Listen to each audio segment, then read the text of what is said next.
first of all, congratulations on the film. Thank you. You did a remarkable job playing a character who is at times the damsel in distress, and yet most of the film, this strong, powerful heroine, all in the same movie. You did a great job with it. Tell us about your character, Deja, and how you and director John Stanton, or Andrew Stanton, wanted to present her to the audience.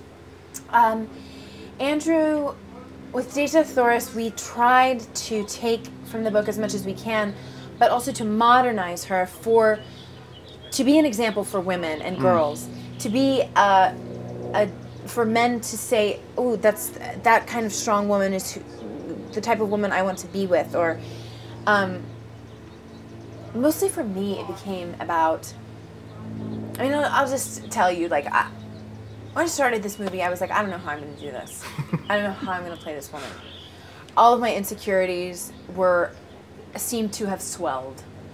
And I had this moment before the very first take where I was holding a torch and I was supposed to start the scene, and I was like, I don't know what I'm going to do.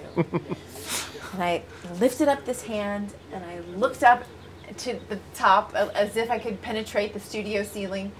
And I said, universe, God, higher self, higher power, whatever it is, help me channel this feminine archetype, because I can't do it by myself. Help me channel this power, this passion, this intelligence.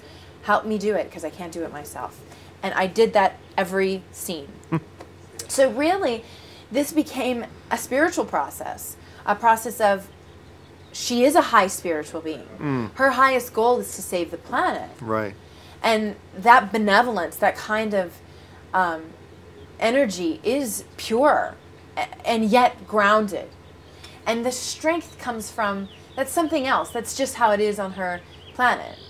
You know, men and women war, and they fight each other, and that's how it is. So that was a given. There's another aspect to playing Deja that was, you know, I had makeup for like 4.5 to 5 hours.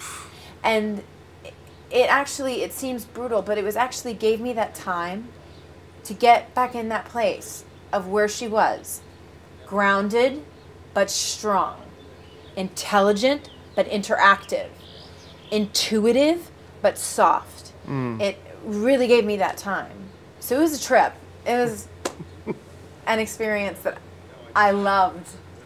It's funny, coming out of the screening with a bunch of film journalists, one of the big topics of conversation that came up was, I think we just saw this generation's Princess Leia, talking about the bridal gown that you wear, which is just such a stunning piece. But all the costumes on yourself and on the other characters, so imaginative, so creative. Yeah. What was it like, you know, getting to wear those types of outfits every day? Well, the princess, you know, that gown is actually Zdengen. It's not helium-9. Right. And so if you look at the beginning gown, that's helium, where she's covered and like regal and all of that. It's Zdenga that's like, you know, boobs and like boom, boom, boom, boom, boom. So I love that you were able to see in the costumes, this is one part of the world and this is the other part of the world. Right, very visual. Very visual, and how different they are. But it's the same person in it, so you see the difference even more. I loved the armor. I loved wearing the armor. I sometimes had questions about the tattoos that we can't really answer in the first movie because there's so much to answer. But there was one tattoo here that we figured out, this is the tattoo of the father when the child is born. So the father has a large one, and the children will all have small ones. So Kieran had a big one, and I had a small of his big one. Well, listen, Lynn, congratulations on the film. I enjoyed it so much, and we just cannot wait to have it on AMC screens. Thank you so much. Thank you. Take care. Thanks.